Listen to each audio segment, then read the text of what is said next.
বাংলাদেশের জনগণের সাথে ইসলাম নিয়ে মুনাফিকি করছে জামাত ইসলাম। আপনারা সাক্ষাৎ করে আপনারা বলেছিলেন যে আমরা শরিয়া আইন চাই না, কিন্তু আপনারা এখন জাতীয় সংসদে বলছেন যে আপনারা শরিয়া আইন চান, এবং আপনারা নির্বাচনের আগে বলেছিলেন যে ইসলামিক ভোটগুলো একটা বাক্সে যাবে।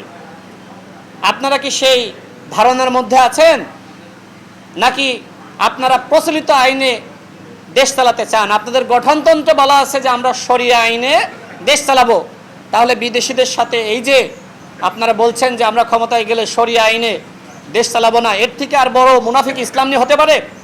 আজকে বাংলাদেশের জনগণের সাথে ইসলাম নিয়ে মুনাফিকি করছে জামাত ইসলাম, এবং দুঃখ লাগছে আমাদের তরুণ বন্ধুদের দল এনসিপি, তারা বলছে যে আমরা মধ্যপন্থী রাজনীতি করতে চাই।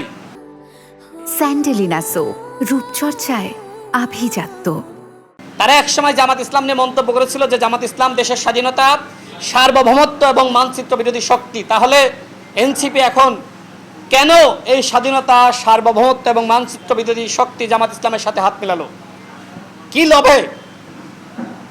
মানে তাদের কি এমন প্রয়োজন ছিল? জামাত ইসলাম নির্বাচন করার টাকা দিবে এই জন্য? তাদের কি টাকার অভাব ছিল?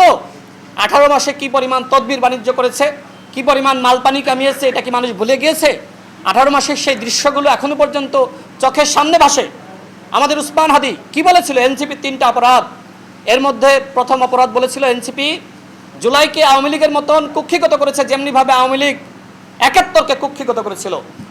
এনসিপির নেতৃবৃন্দ দুর্নীতি করেছে, এই কথা বলে নাই?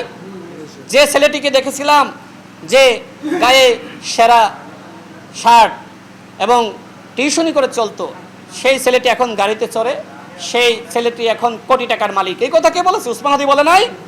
আজকে বলছেন যে উসমান হাদি আমাদের রাজনৈতিক ধারক এবং আদর্শিক নেতা।